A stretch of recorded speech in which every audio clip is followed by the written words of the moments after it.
may nagalit sa'yo. Inaway ka.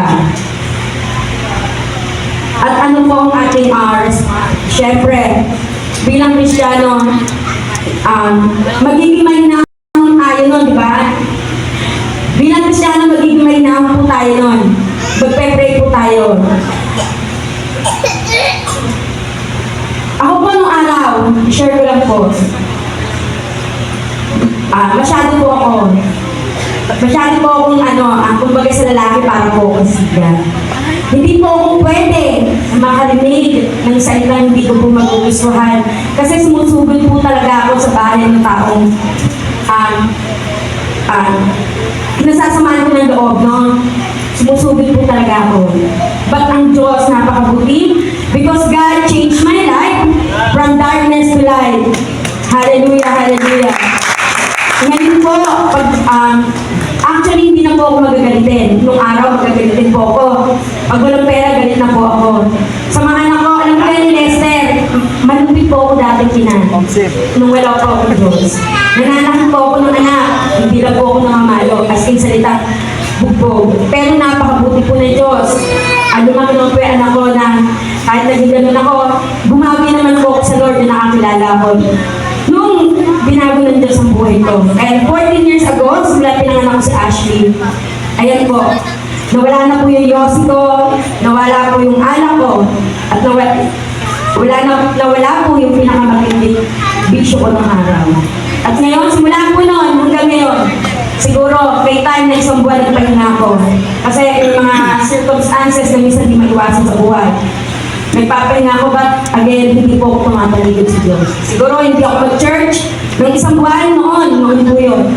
But God is good, kahit nasa bahay po ako, hindi ko po siya nakakalimutan. Ayun po,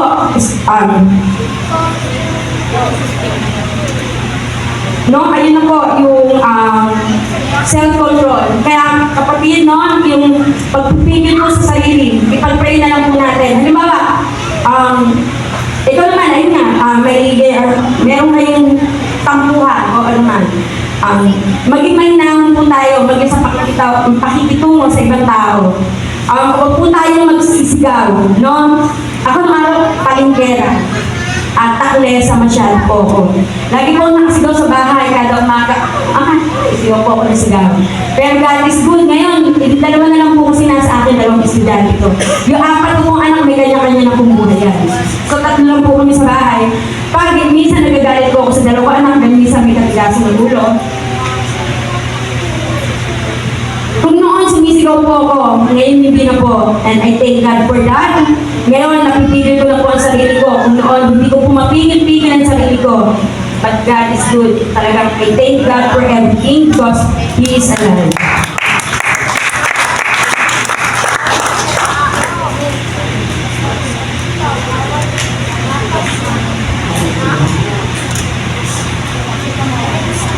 Malapit na po ang mga tayo.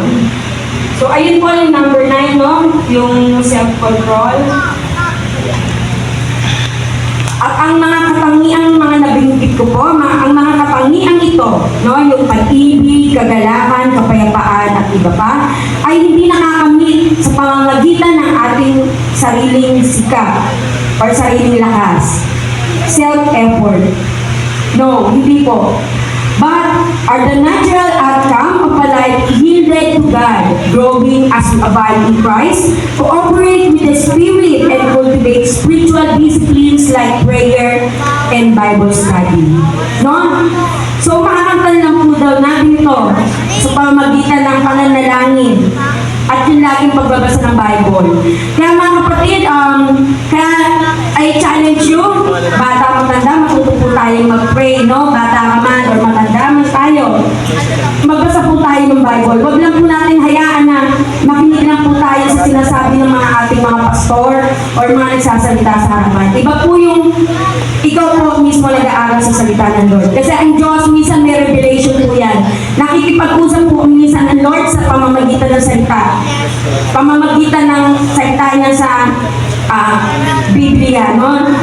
May mga revelation ng Lord na ipinapakita. Minsan magugulat ka. Pag ikaw mismo sa sarili mo, pag nagpasa ka, para sa akin pala to.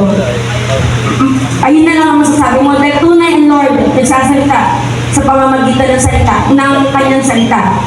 At sa iba't ibang bagay ko, kumakausap ang Diyos sa kanyang mga anak sa lahat po ng pagkakataon, sa panaginip, gumagamit ang Diyos ng tao para iparating ng Lord kung ano ang nais ng Diyos ipasabi sa iyo.